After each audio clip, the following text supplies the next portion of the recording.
this is Kryptonite Dragon.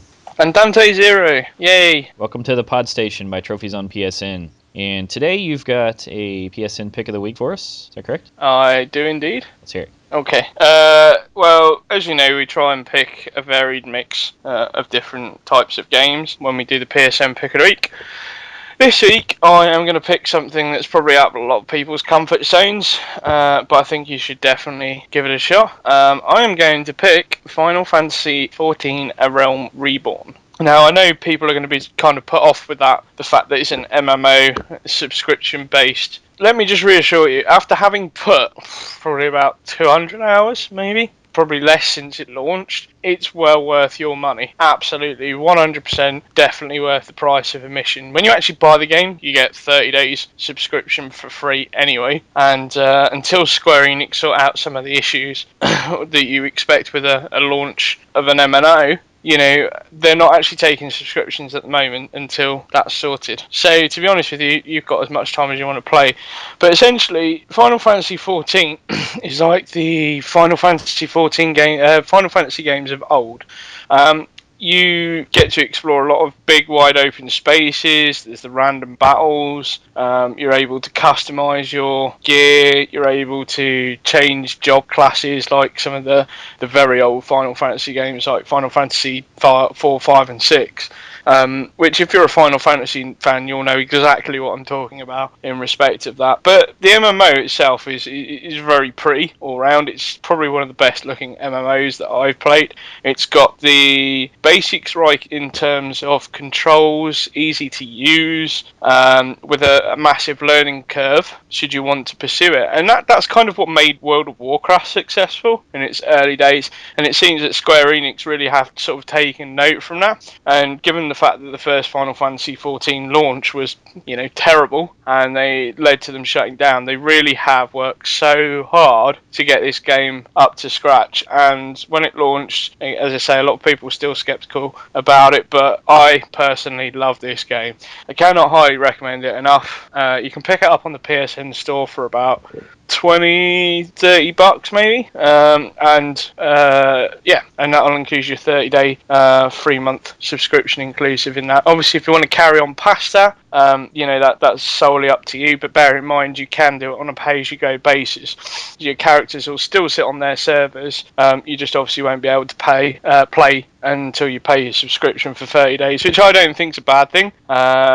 People, as I say, are skeptical of MMOs, and the fact that you can just, decide 1 month that you're not going to play it much because you're busy. Don't pay the subscription for that month. Buy it the following month when you are going to be busy, because I guarantee you now you'll get the playtime out of it. And I know some people have been put off with it a little bit as well because of some of the advanced features within the game, but stick with it, really do stick with it, because the rewards you get from playing it for long periods of time are outstanding, and you really are in for a nice surprise. And I genuinely think that it is the best console MMO to date, and I know we have very little selection in terms of MMOs on PS3, but this really is truly the best one. Catches everything that's great about Final Fantasy, and it puts it in a nice online environment. And just while we talk about Final Fantasy XIV for a second, because I think most people know that this game's coming out on PS4 as well. Well, it turns out we've had some confirmation news from Square Enix today that if you have bought the PS3 version, you will not have to pay for the PS4 version. PS4 version will be included on the PS4 for you for free, and you will be able to bring your characters across into it. That's interesting. So that's actually fantastic news, because it means if you're putting in the time now, then you're going to benefit later as well, because Square Enix have said with Final Fantasy XIV there'll be major updates to the game every 3 months, and there'll also be quite a few expansion packs over its lifetime. And in terms of the updates as well, there will be things like free DLC and stuff like that included, more extra missions. Obviously with the expansion packs, expect more trophies, etc, etc. So yeah, Final Fantasy XIV is something I would definitely recommend for fans of MMOs of old, fans of Final Fantasy games of old, but also recommend it for newcomers as well. I think if you're going to try an MMO for your first time, I don't think you can do any better than trying out Final Fantasy 14, A Realm Reborn, because, as I say, there is, that it does walk you through the basics and hold your hand a little bit, but once you get into it and you start discovering there's a whole complicated world out there and a learning curve, you're going to find yourself just falling in love with it. Cool, So, cool. A Realm Reborn, we love it. Now, I've seen, we just had that recent article about MMOs and stuff like pumping up, the whole thing with Sony. You mentioned about the subscriptions. Do you think this is going to take away from like normal gaming in terms of MMOs and the subscriptions and stuff that come with them? Just, No, I mean, we've had this discussion before on the show. I mean, we did a PodStation about MMOs quite a few months back. But if all these big titles that are MMOs and they are really good and all that, I mean, aren't you going to take part of your audience and they're like, you're going to get hooked on? Because MMOs are like, that's not like I'm a gamer and I try a game, I play a game for a week and I buy another game and try that for a couple weeks, or even I play something like all the way through with the trophies and it's a different mode of gamer. It really is. I mean, I used to be in that mode myself with PC MMORPGs. I think that people get stuck on those. I think the more we have these titles that are coming out, like Grand Theft Auto 5. I mean, who amongst us do not believe we're going to be playing that for a very, very, very, very long time? There is so much content in there. If you play that thing consistently for even 6 months, doesn't that take away from, like, we're going to turn into like those Call of Duty gamers where you're doing nothing but playing Call of Duty, you don't play anything else except for online multiplayer zombies. That's it. Yeah, and I can totally see that, but again, when it comes to that kind of thing, you're sort of aiming at a specific audience. I think the difference is now with MMOs, certainly in console side of things, is they were always maintaining to aim for an MMO audience to create a fan base. Certainly in the case of Final Fantasy 14, it's already got a ready-built fan base that are going to be looking at that product. But you're right, it will take away from some other games, but you could make the same case for games that aren't MMOs, taking away from other games. So, it's got its market, it knows what its market is, and I think the fact that Sony are really pushing forward with the MMOs is, I personally still think it's great. I know some people are skeptical about the subscription, but again, it's like anything service-based. It's all about what you are paying for. If you're happy with the service, then the subscription fee doesn't even really matter. So in the case of Final Fantasy, I mean, they've got 3 tiers of subscription, I believe, or at least that's the plan, ranging from about £6.50 to £10 a month. That's about the average price for a subscription-based MMO. And when you take into account, this is going to be a regular updates, there's going to be a lot of extra things that you can do at no extra charge. That all comes under the service, and personally, I'm happy to do that. And I'm sure, when the Elder Scrolls Online launched on PS4, I'm sure that people will get into that, and the Skyrim fans and Elder Scrolls fans will get into that, and they'll be happy to pay the subscription. In fairness to Bethesda and the team behind the Elder Scrolls Online, they've actually told people why they're charging a subscription. They've been completely honest about it, and that's fair play. Well, I guess I'm like, how would this be any different than like Call of Duty comes out and then there's a subscription for online multiplayer? Well, I mean, it's a different business model, isn't it? I mean, just because it's not massively multiplayer, I mean. Yeah, but here's the thing: if Call of Duty did just do a subscription-based online multiplayer service, I'm sure there's a ton of people who would just dip by it because that's the core audience that they're aiming at. And, who am I to say you shouldn't do that? But at the same time, I can see some of the skepticism of those that don't necessarily play 24 hours and think, well, why am I being charged for the online thing? In fact, if anything, I think, if Call of Duty, for example, was to switch to, you pay $20 for the online multiplayer section, and then you pay a subscription fee, and you got everything like DLC, dedicated service, no matter what platform you had, cross-platform play, and all those other features. I think most people would be happy with it. Yeah, I just think you need to be more selective in your games in that regard, because that's more of a direct kind of catch-all where it's going to get you more involved in that nonstop. And I mean, you can say what you will about like, well, I don't want to play it this month, I'm going to drop my subscription, but they all factor that into you you lose a lot of, if you're not attending to it, you lose a lot of the value of your character. The Yeah, persistency well, disappears. Or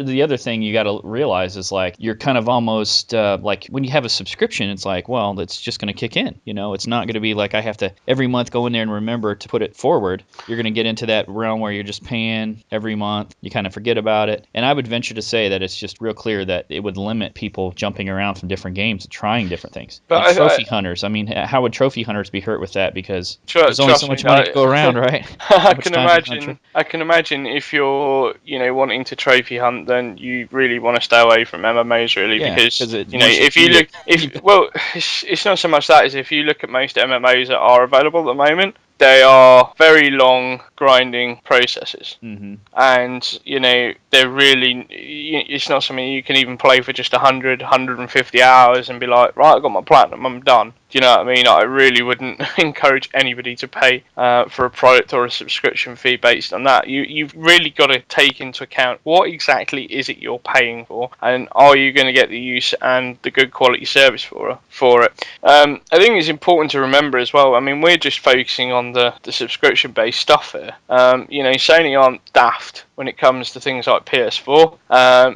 There's going to be a bunch of free to play MMOs that won't necessarily require PlayStation Plus to access the multiplayer side of it, and the microtransaction side of it, which you can imagine from any free-to-play model, is going to be optional. It's not going to be a pay-to-win service from the games that have been announced. So, even if things like subscription-based MMOs aren't your cup of tea, you're still going to have these kinds of games thrust in front of you, and you really, it's one of those things, you get out of it what you put in. Yeah. And that's what you need to bear in mind when you sit down and think, right, I'm going to start playing an MMO. What should I play? I mean, I've got to admit, some of the MMOs coming on PS4 kind of excite me. Warframe, which is the ninja one, I think it is, where you play as a third-person view ninja, and you go and cyborg ninja, and you go and do co-op missions together. It just smacks of like Borderlands on crack, which for me is, sounds great in concept. So, it's just one of those things. I think the problem with MMOs is you're never going to win. You're never going to keep anybody happy all the time. It's just impossible. You could come out and say, here's all the DLC we're ever going to do for the game. It's free, blah, blah, blah. And people will still complain about MMOs and having MMOs available to them. When it comes to a case of that, it's, the bigger thing is this used to be like a genre on itself, and it was RPG, and it was, and I can just see this is turning into a business model that keeps people entertained and directly paying a subscription. You get more money. It's an ongoing thing. You keep it, viable for a lot longer instead of just making it, and then a couple months later you got to make a different kind of game. It's like, like all the iterations of Call of Duty. A lot of people say, well, that's the same as the last one. It has a few extra features, but it's pretty much the same. And, I mean, you're talking about the propensity there to turn that into, an MMO and then just kind of add updates and charge people continually. Well, more money, less work, less changes in the real changes in the game, and more dedication from people to constantly keep up with it, which is less variety, which is less trophy hunting, which is less a lot of stuff. I assume that's probably going to be... Yeah, I assume it's probably inevitable when it comes to the Call of Duty series, is that we are probably going to be looking at either, a split off from the multiplayer where it does go down the MMO, or you're actually going to be looking at a dedicated Call of Duty MMO and then the games every year. It's daft of Activision not to do that in some respect. But we were talking about this on the Rambling Gamer the other day, and we were saying about like games like GTA 5. You look at the online component of GTA 5, and it's billed as online multiplayer, but actually the reality is, as soon as you start digging into the features, it's only about half a step away from actually being an MMO, and it's creeping in. But to be honest with you, I'd rather have somebody come out and say this is a fantastic MMO rather than, oh, you've bought this game and here's this multiplayer mode and we're going to keep expanding over the coming months, and then you're going to be, stuck in an MMO that you didn't realise was an MMO. So I genuinely can see that kind of thing creeping in a little bit, but. each to their own. I mean, don't hate people because they play MMOs. I think, don't hate the subscription No, fees they can be either. great. They can be great, and that can be a great way to like get some very direct friends that play the same kind of game as you, and keep in touch with them and build Absolutely. strong gaming Community, relationships. It's just community is so detrimental in other important in things. MMO. Community is so important in MMOs, and you'd be hard pressed to find more dedicated communities than in MMO environments, and that's why I just love them. Even if I only play one for like a year or 6 months on and off, I can safely say that all the times that I've played MMOs, even paid subscription or free to play, I can genuinely say I've got my money's worth from them. And I think with the next gen being the way it is, and offering people a lot more opportunities to get involved with it, I think it's just going to be great. Yeah. I can see it as a positive as opposed to a negative. I think people get too bogged down on the subscription fees. Even now, people ask me, about MMOs, upcoming MMOs, and I'm just like, if the game's good and the service is good, pay them. And if it's not, don't pay them. And it's like, well, I don't even want to buy it because it's like a subscription fee up front. And it's like, well, it's your choice. Yeah, But you'll be the one missing out if you just buy a game and then sell it and get most of your money back. It's like the economy with it, with all the it's like they're just changing the business model for all these companies. And the thing is as well to bear in mind is at some point, MMO is going to have to evolve in their business models as it is at the moment. Where it is a happy place for MMOs because they've got so many different business models. But like, for example, as you know, I've been playing Final Fantasy 14 quite a lot with Squill, and we were talking about this the other day. We could easily go on there and spend 8 hours a day like farming gil. Mm-hmm. And then we could actually turn that into a viable business where we sell that gil to other players. Yeah. Much like those Chinese gold hoarders in World of Warcraft. But my point is that I can see MMOs sort of looking at that and, trying to implement players where they can actually get paid for services. And as long as the MMO developer, publisher, etc., if they say got 5% cut from building in a system where they could do that, I could really see that being something that would be attractive to a lot of people who are currently, at the moment, put off by MMOs. Mm-hmm. One thing's for sure, I'm just happy to see more of them, and I don't think they'll be going anywhere. Turning our consoles more towards a PC. That's what it is. Well, yes, the architecture's changed. Everything. We're stealing a little bit of like some of the stuff that really worked with PC gaming, and we're bringing it to console. So that's cool. I can get behind that. I just wonder what it's going to do. But it leads into kind of our topic for today too, which is just talking about how consoles are changing. Some of the other stuff on the horizon with Android and iOS. So kick that off for us. What do you think? What's some of the biggest shakeups going on now that you're hearing about? In terms of... Well, we talked about this before, and we said, you said to me about it before on another episode, and we were like, well, the next generation's coming, we've still got this existing generation where games are coming, what's going to happen to the industry? And, they still very much maintain we're going to have this, like, two-tier platform, where you will get budget games consoles, which are the ones like the Androids and so on, and then you're going to have the premium tier, which is going to be your PS4s, your Xbox 360, Xbox Ones, etc., etc. And then when you see people like Apple, for example, who often talk about or threaten to do a games machine in Steam, you can see they're going to fit into the middle ground. So you end up going to have the high class, the middle class, and the lower class. Whereas at the moment, consoles are what they are. They're just consoles. Well, what you're talking about is a separation between, at least I feel that this is where it's going. It's a separation between almost like casual, lower level phone games and hardcore, high graphics involved console MMO. Yeah. But I mean, isn't there a possibility where both could come together and that would kind of be like a real big, like picture of Apple. Apple's moving towards Apple TV. That's probably going to come out in 2014. They've had that on their plate for like a very long time, and I think probably like 5-10 years ago, something like that, was when they started talking about it. But with that, there's the possibility of hooking things up, like you were talking about the Vita earlier with me. Mm-hmm. Being able to plug that in and making it wireless to your TV and controllers. Don't you have the same kind of potential there for any kind of game device? Apple makes your phone. have those same kind of capabilities to hook to your TV or Apple's TV, and then what's to stop them from integrating something where now they can do actual console games? Well, see that's where the problem lies. I think with it all, and why it's not taken off as perhaps as quickly as it could do, because we are still talking about consoles like the Ouya and the Game Stick. They advertise this ease of portability and stuff, and yet when you go onto these stores, you look at the quality of the games, and it's kind of like, great, well, I've just bought $80 worth of console to give it a shot, and the games on there are essentially Phone what I games. can get on my mobile phone. And Yeah. until that quality improves, I don't think there's ever going.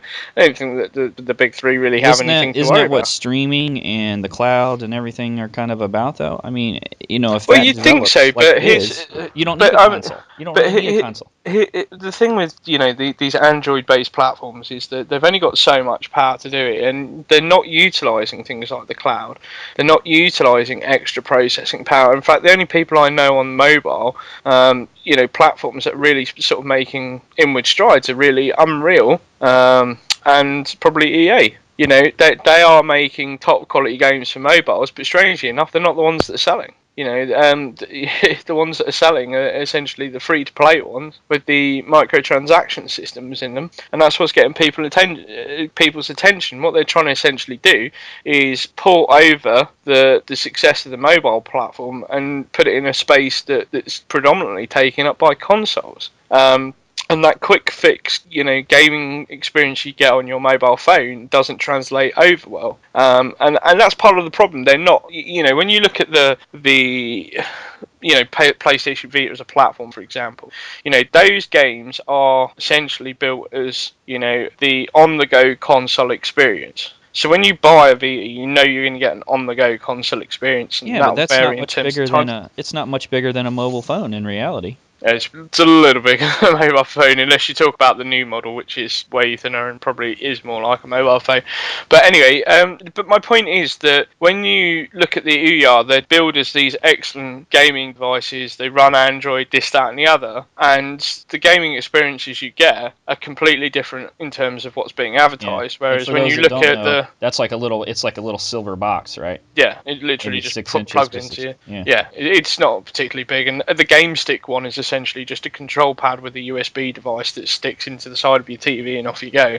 Mm. So I don't know. It's difficult because, as I say, there's the big console manufacturers like Nintendo and Sony make it very clear what their consoles do, what sort of quality they can make in terms of games, and what their core audience expects from them. Yeah, do you When think you there's look a at strong separation there? I mean, this goes back to what I was saying about like there's a whole lot more gamers nowadays, but at the same time they're phone gamers, and I think there's a strong separation between those and what I would call hardcore gamers that play on consoles. And I don't even include the Nintendo in there because Nintendo, by all intents and purposes, in my mind, it's underpowered. The graphics are not anywhere comparable to PlayStation 4, Xbox One. It has almost a different audience with a lot of the Wii.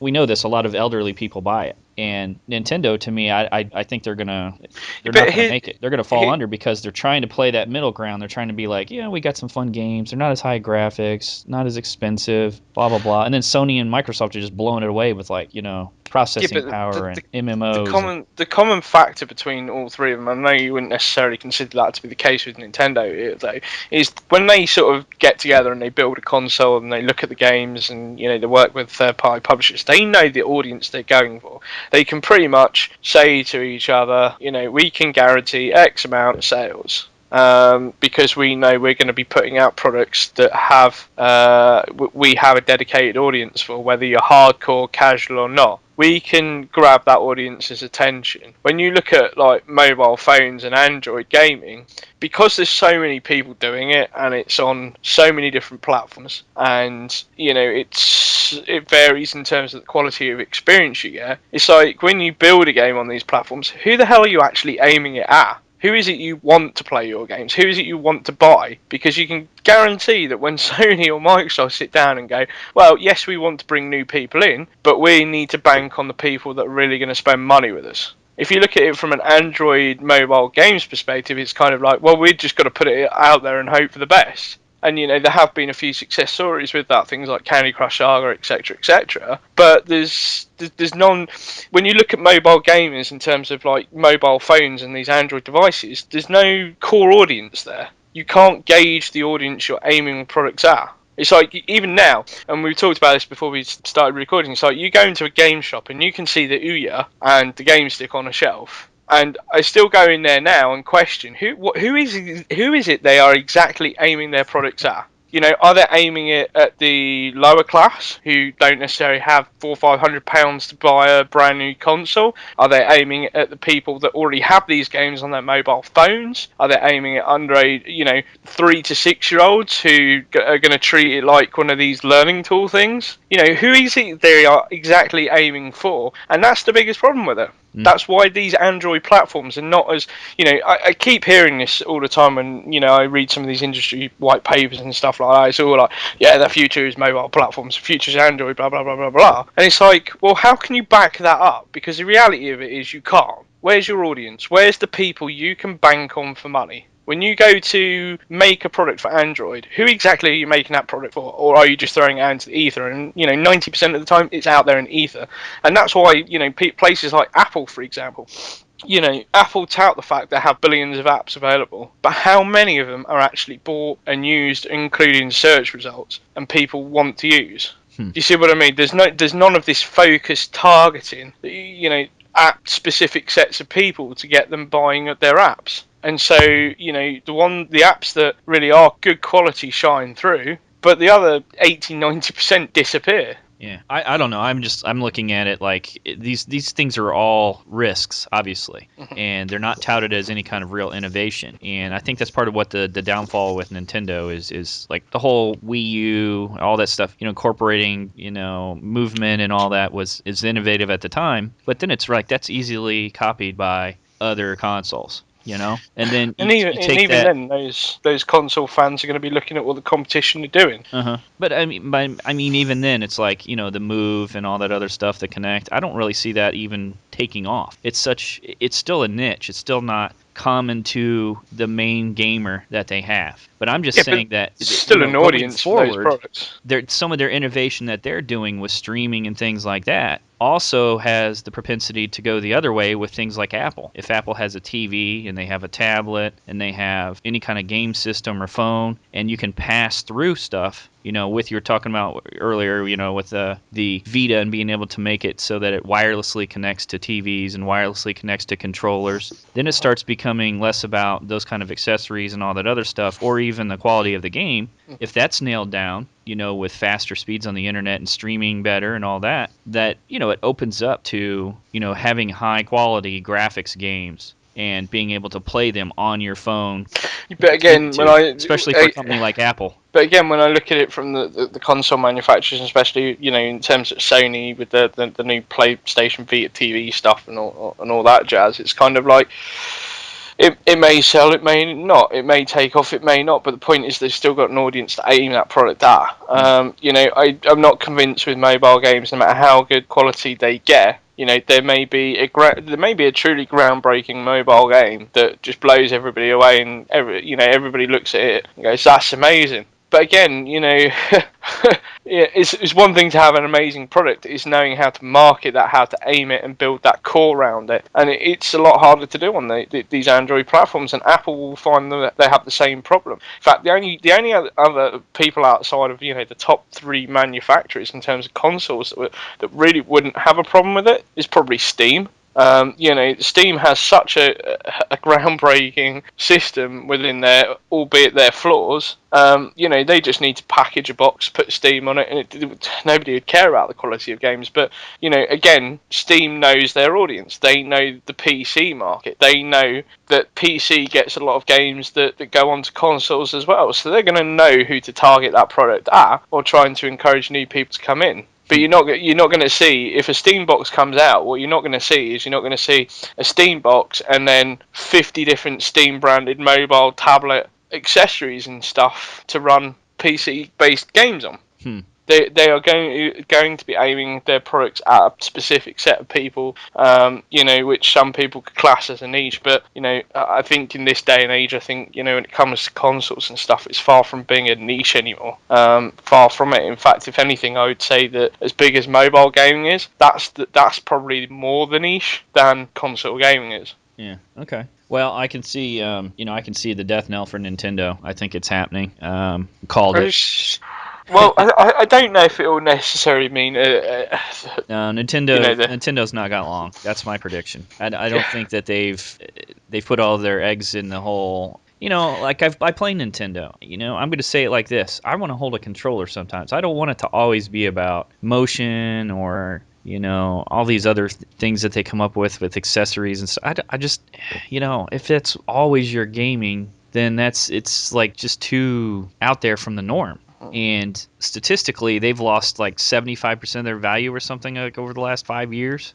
Yeah, but I mean, there's still some huge piles of cash. They can afford to. I think the problem with Nintendo, certainly at the moment, they can't afford to go forward with consoles without controllers and having like motion. You know what I mean? Like a normal controller in your hand. Well, here's the thing. Here's the thing with Nintendo. You're right in some respect that they've put all their eggs in one basket with the Wii U and tried to be different and try to be that culmination of the things that Sony and the things that Microsoft aren't doing. They've sort of slipped into those areas to try and bring something together. And even Nintendo themselves will probably admit that it hasn't been as successful as they intended. Whether that's miscommunication, getting the product into people's hands, there's all kinds of reasons it can be blamed on. But here's the problem for Nintendo going forward. They kind of have to put their faith in the Wii U now. And they're kind of forced to live with it for now at least a couple of years, all being told. Because of the new consoles coming out, they're really not going to stand a fighting chance. And here's the thing. If Nintendo have kind of shut themselves in a corner, because there's all these things that Sony are doing, there's all these things that Microsoft are doing. Both are different, but they're both covering all bases. Nintendo are going to find it extremely hard to find some gimmick or niche thing that will set them head and shoulders above the competition and get them stood out and noticed. Diversified enough, and the things that they have been doing are all, they were innovative, but they're easily duplicated by a Sony or a Microsoft. And here's the thing with Nintendo as well, third-party publishers can be a nightmare at best of times. You'll always see it, third-party publishers will jump ship from one platform to another in favour of depending on who's the hot property. When it comes to Nintendo, I mean, Nintendo's support from third-party developers have never been great anyway. And you'd assume with the Wii U they'd improved that, and they said they had improved that. And yet you see people like Ubisoft and EA saying that the Wii U is not a viable platform. Yes, we want to work with Nintendo, but until it becomes a popular product, we can't do. We don't want to work with you. And here's the thing: when you look at when that happens to people like Microsoft and Sony and Microsoft go and fix that straight away. They're like, crap. If our partner EA, one of the biggest publishers in the world, is telling us it doesn't want to make games for our platforms. Yep. We need to do something about it. Change the architecture. Whether it be make it easier to develop for. Yeah, I know what you're saying. Whether it's we have to cut the publishing fees, whether we have to make it cheaper, whether we have to really sell. But you know what? I mean, the next generation consoles, they're not out yet, and already Nintendo they're screwed. I mean, they're going under. And that's why I say I just think that the release of the PlayStation 4, the Xbox One, they're buried. They're buried. And, this I mentioned before, too. I think Apple is primed. I know they're starting with the whole iOS and the Android operating system. But they're also, you got to not forget that they're innovative. And, what's to say that streaming abilities and making higher quality games wouldn't be possible to use a phone as a kind of a jumping point, have external controllers, have it so it hooks to your Apple TV and acts like a console. It's going to be really difficult because if you actually think about it, really, there's only two real proper streaming game services that will go but you're talking about like iPads. iPads are pretty daggone close to being a computer. They're pretty daggone close to being a laptop, which, a lot of people play Steam games and stuff through a laptop. Yeah, but what I was going to say is when you think of the streaming services, for example, Sony and Microsoft bought Wise because they bought the two biggest companies in the world that were at the forefront of the technology. Sony opted with Gaikai. Microsoft went with, On Live. In terms of Microsoft's On Live relationship and the way that On Live's been run, that's kind of failed. And, Microsoft have had to spend through the roof to build the infrastructure themselves. And there's no guarantee that at some point, there won't be a lawsuit from Sony saying, actually, you're using our patented technology through Gaikai. So,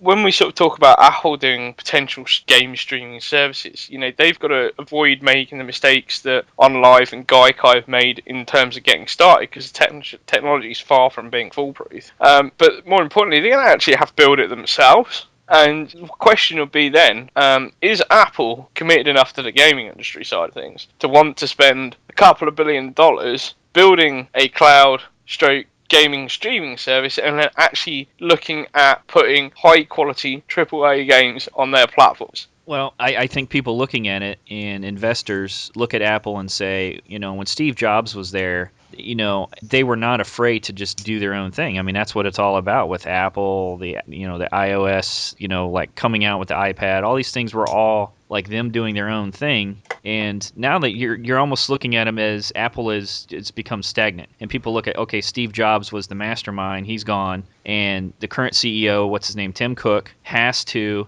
keep going with the idea that they have to be super innovative. And it seems to me that, coming out with the iPad 3 and the iPad 4 and the iPad 5, that's not, people aren't looking at that as innovation. That's just the next generation of something that they already have. And that makes it that much more, I think, to push Apple towards doing something like this, to create something that is more, okay, we've handled phones, we've handled tablets, blah, blah, blah. Let's create a gaming system. Let's create Apple TV. Let's create a gaming system that works with our Apple TV, that works with the phones, that streams. I wouldn't be surprised if that's, Apple TV and then an Apple iConsole of some sort. Right. Well, I was going to say we could be a long way off that, because really, if you think about, let's be honest here, right? Apple, regardless of how you feel, they've reinvented the smartphone, and it was revolutionary, and it's pushed it to where it is today. They've done the same with tablets, where tablets were failing. They've done a fantastic job in,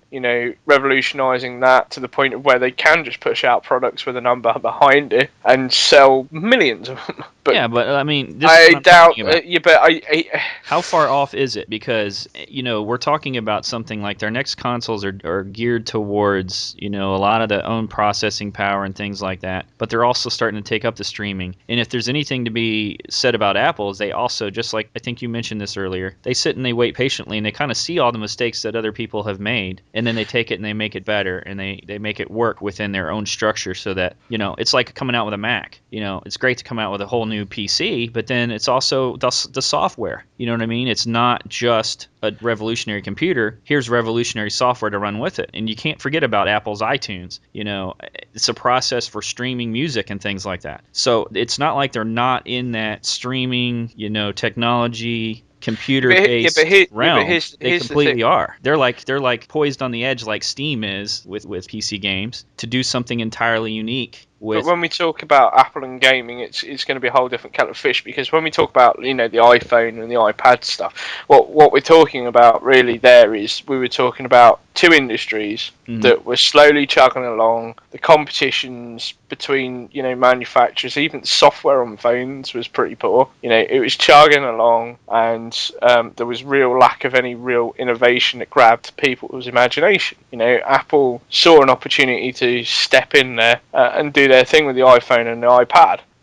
They took advantage of essentially competition getting lazy. I'm going to be honest here, they'd have a hell of a job with gaming, because the competition is so fierce between Microsoft and Sony now, after like 10, 12 years. It's a case of, I don't see how Apple could jump in and actually... Well, I mean, you see Sony doing stuff with their phones. They're reaching towards mobile games. You see, like, the next generation consoles are going to have Facebook and stuff kind of, like, just right in there with it, which is, I mean, we're talking about, that's a type of gaming. You got Facebook games are huge, phone games are huge, console games are huge. Now, you got the console reaching towards those from their side. But what's this? Why is it so difficult to imagine Apple reaching from the phone game? Because if you look at where Apple's success has come from, the Apple's success hasn't come from being the leader. it's been coming from behind in a lazy area, basically. When you sort of look at the gaming side of things, i.e., Sony and Microsoft with home gaming consoles, these two guys are not as lazy as we sometimes can be complacent about. Sony and Microsoft are revolutionising the industry on an almost monthly basis with various different things. Apple can't just jump in there and revolutionise the whole industry. They wouldn't be able to. I'm not saying that the people at Apple aren't talented enough to come up with brand new creative ideas that we've never even thought about in terms of gaming. But would it be a big enough revolution to kind of upset the apple cart? I genuinely don't think it would. And so, well, I don't propose they're going to come in and knock yeah. Sony and Microsoft off, off peak of the mountain. But I do think that they could interject. I mean, look at it like this: indie games. Okay, you place a lot of value on indie games that are created, developed by people with very little money. A lot of times they're more innovative than they are like graphically superior. You take that and you put that in the realm of phone games. There's some very creative freaking phone games out there. And if you take them to another level where you do increase the graphics and you do make streaming a lot easier, where you can have, a TV that's really got kind of a computer processing power inside of it, and, you put those together, especially with streaming, it just seems to me that they could come out, and if they're doing both, they have that market with the people with the Apple phones and all that stuff, able to play the same kind of games with people on this console. They have a base there, but then they also say, well, yeah, you can buy this console or you can buy this Apple TV with the console's ability built in, and it'll stream, some higher quality games that you're maybe used to with Sony and Microsoft, and you get the phone games and stuff with it. But then it is a question of whether or not it's too late for them to do that, because the Sony's and Microsoft have already taken that into account, have had the foresight to really think about that, to the point of where now they're pulling people who would normally publish a mobile phone game, they're pulling them in at such an early grassroots level that their products go out onto the consoles, they get the recognition, they get all the help and support they could possibly need to make the product,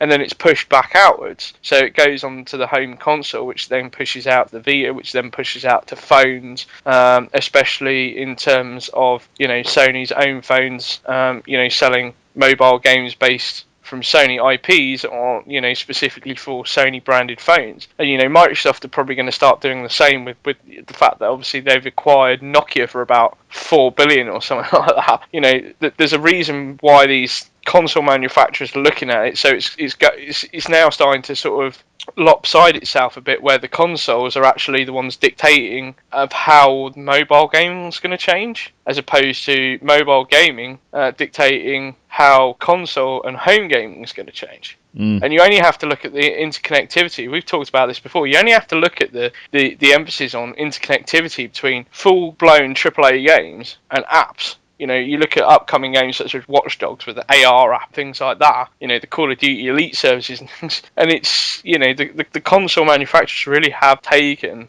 the initiative and, revolutionise that, so it's going to be swinging the other way around. Yeah, I don't think that puts Apple at a disadvantage, though. I think that puts them at more... There's more. Well, it makes it harder for them to come in and sort of fit into the big jigsaw puzzle. It makes it more attractive for them to get into that now. And I would bet. But do you really think Apple are going to do that? Because I do. I genuinely I believe don't that. think they will. I've said it before. I've hinted at it before, and I'll just outright state it. If two things don't happen, if Nintendo doesn't get out of the gaming industry or come out with a new console, I would say they're gonna go bust. And I would say that Apple will come out with a not only their TV, but then some sort of console within the next 5 years. And if that doesn't happen, I'll eat my words. I'll put it on a piece of paper and I'll eat it. See, for me, I think, in terms of mobile gaming, when we talk about games on mobile phones and consoles and stuff like that, I think, I think in some respect they're a little bit late to the party to really innovate now. And I think the innovation will come from a different area altogether, which is actually going to be the devices at home themselves. In terms of where it'll all go, I think, Android's going to become... They're all devices at home. That's what I don't get. Yeah, but what I'm talking about here is when you start thinking about things like Oculus Rift and Google Glass. That's where the real push is going to come from, because you're talking about devices that will just instantly connect with anything you've got and run it. And and it's not just a case of having a device at home. The real it's innovation, the real having a key here device you take with you. is streaming. It's streaming, and I really think that's the key to the next Yeah, wave of innovation. I don't disagree with you, but we have the connectivity now where we could connect freaking everything. You can connect Yeah, stuff but- to controllers and wire, media, to send a movie from your computer to a TV, to using a Vita to control your PS3. Like, all these things and stuff are connected, but really the what we're missing is the high speed ability to stream stuff. You can stream movies and everything, and we know television's coming to the internet, YouTube, all that other stuff. Being able to stream that is very powerful. And whether it's a combination of the state of the internet and the speeds and everything, the quality not being there uniformly across the world, or if it's the ability to send that stuff, stream it faster and better, delivering a game via streaming. You don't need the game on your console. If you get that down right, you don't need the game on your console. You don't ever have to really even have a console. That's saying that any kind of device in the middle there should be as a gateway. A phone. If I set my phone next to my TV and say stream, this game, I set my Sony phone and, let me play a PSN game that I purchased, stream it right to my TV. And then wirelessly, here's my controller hitting my phone that's streaming connected to my TV, whatever. Yeah. That's a snapshot of where that's a snapshot of where we're going to be, like where we are effectively now, and where we're going to be in the next year or two, really, because these things are starting to creep in. What I'm saying is, for me personally, the real innovation is actually stripping out the devices, still giving the same experiences, and implementing them in your life with the minimum amount of technology required and bump that you'll need. So, and again, a point to Google Glass for this. Why do you need a phone that can do video calling if you have a pair of glasses that can connect to things Wi-Fi, who can then host a video call while actually searching on Google for whatever projects you're doing? Think about it this way in terms of interactive landscapes. And this is it may sound very futuristic, but it's not that far off. Imagine you're at a bus stop and you see a sign for an advertisement of a product. You walk up to that sign, the sign's touchscreen. All you need to do is press a button, touch the screen, and you could potentially then start playing a touchscreen based game on that thing. And it wouldn't bother you necessarily doing that, because you're not having to have a device. And the same with you being at home. We've talked about this before in terms of the glass technology, with being able to display things like TV pictures on glass and so on. And so having interactive touch within your home to the point of where you won't need things like a PSV or a phone or a PS4 or a control pad, because you'll be able to simulate it through one way or another. Mm-hmm. Well, that seems way off in my opinion, but I think Apple really isn't as far off as you think. Apple can very easily step into this. You have to see that. I think they could. Well, that's where I would see someone like Apple stepping in, because I can't see them fitting into it now. I mean, we're really talking about. We could be talking about the end of the death knell, really, not only for like Nintendo, but for the PS4 and the Xbox One. If you don't need them in the middle. You don't need that device in the middle, then they become instantly unimportant. Then it's like, can I use an Apple tablet, an iPad? If I could use an iPad to access Sony PlayStation Network, and then Sony just becomes a service of delivering games. There's no need for a console. I can use my iPad and just send it to my TV and have a controller of whatever type I like hooked up. But the point I was trying to make is that you've got people like Google and Oculus Rift working on these things, and it's going to be interesting to see how yes, we are probably talking on beyond the PS4 slightly, probably in another 5 years. We're not talking huge amounts of time before these things really could be in place. Mm-hmm. 5 years to sort of get that impact, and you can kind of see the console manufacturers, perhaps with the exception of Nintendo, starting to sort of really build the infrastructure and testing these kinds of things out. Because we sort of look at it as, yes, this is cool, we're going to buy these products, but really the skeptical person will probably look at it and go, well, actually they're really conducting an experiment overall. If they put connected devices out, or services that you can essentially connect from anywhere on anything, are they really not just testing the waters for things to come? Do you not think Sony have sat there and gone, holographic TVs are really a thing of the future, and that Google Glass is probably a viable platform? It really is going to be a case of that.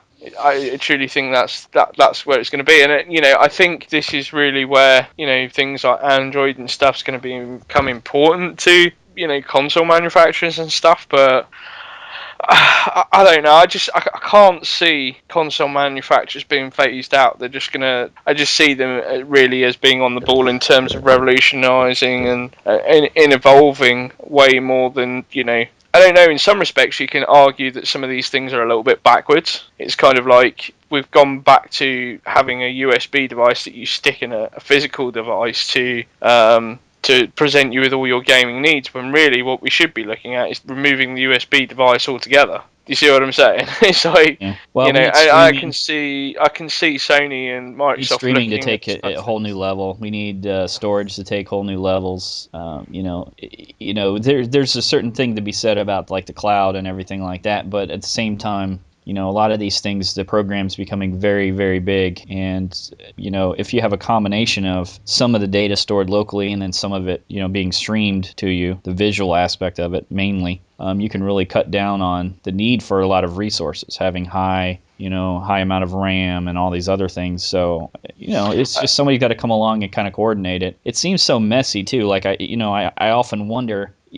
So many different companies are going their own direction that it just makes it so like innovation doesn't come along for all of them, because they're not all working on the same kind of things to be innovative in those key areas. They're working on their own little thing, and that's sad, because that's one of the negatives that come out of competition. You know what I mean? It's like saying if you had Apple and Sony and Microsoft and Nintendo all get together and say, let's make some really good TVs, game systems, streaming service. You just imagine what could be done.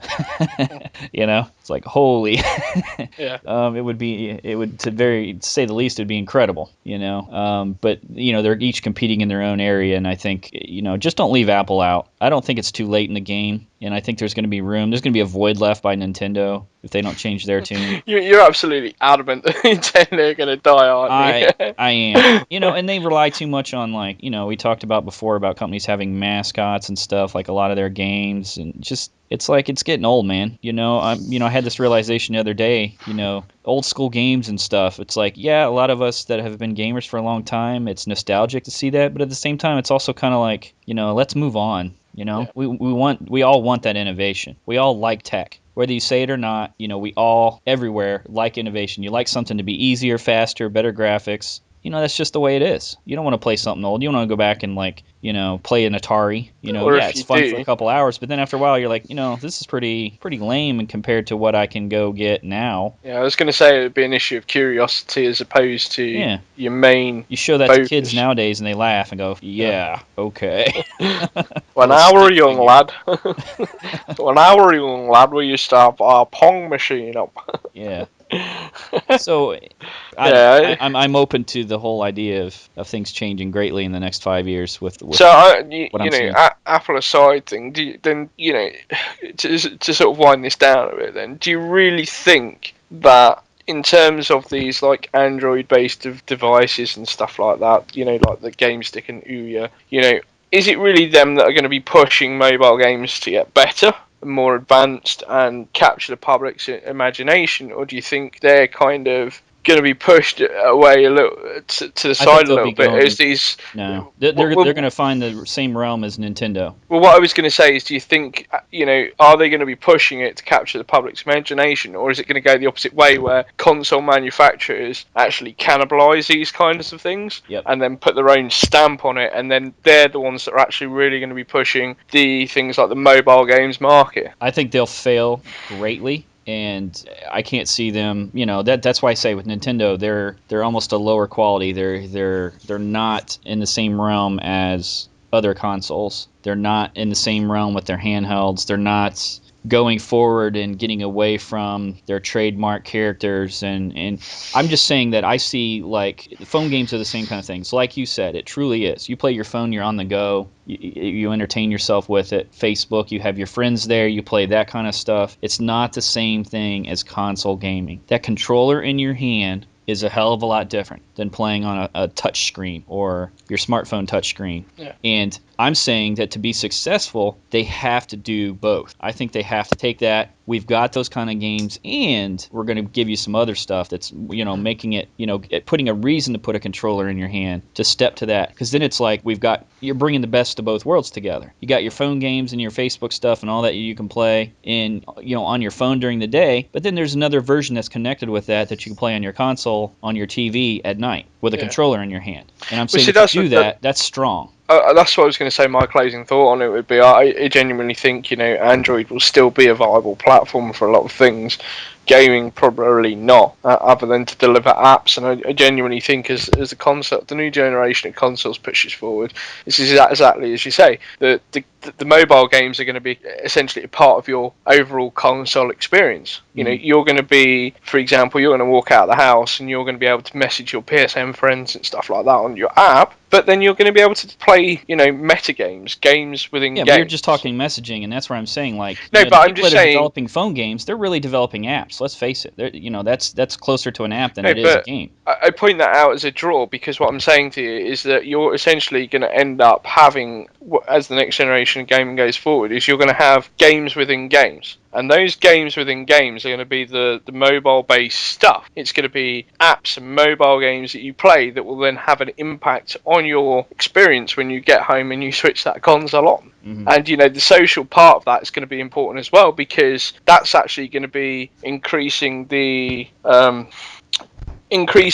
people's interest in it more. Because if you go inside for most mobile games, you'll find that you're stuck behind a pay gate if you want to share things with your mates and the social interactions with that. And so, for a lot of the time, mobile games actually make the mistake by hiding that behind a paywall. And now you're talking about having games within games that affect your experience at home. And whether you're at home on your console or you're playing this game on the move that affects your home version, you're still going to be able to socialise with whichever network you want to be on. Mm-hmm. And I think that's the killer for me. That's the evolution of mobile gaming as far as I'm concerned.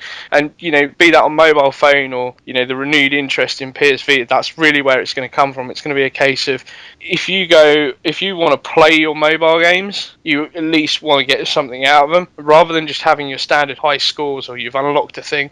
It's going to be a case of, well, now I've unlocked 50 weapons for my game at home. I can't wait to get home and try those out, and I'm going to message all my buddies while I'm on the move on the train. Well, that's why I say those apps, they can be a lot more innovative than we're thinking. It's not just having some kind of mini experience that you're able to play and link. I mean, that's pretty powerful. And we've already seen it. We know people waste their time on those phone games during the day, and most of them have no real end in sight. They have no real end goal. They're just kind of like you're playing for a couple of minutes and then you can stop. Yeah. And imagine if you incorporate that into some of our realm where you have trophies and you have other things you can earn and stats and keep connected with your friends and that's Facebook. What I was going to say with the next generation of gaming coming along and sort of looking at implementing all those kinds of things, instead of it now being the case of I'm going to play a mobile phone game to waste a few hours of my day, it's now going to be a case of that mobile phone game is going to have a purpose. It's going to be I'm going to waste a couple hours of my day because when I get home I can't wait to play this. Do you see what I mean? So yep. That's my thought. I think consoles are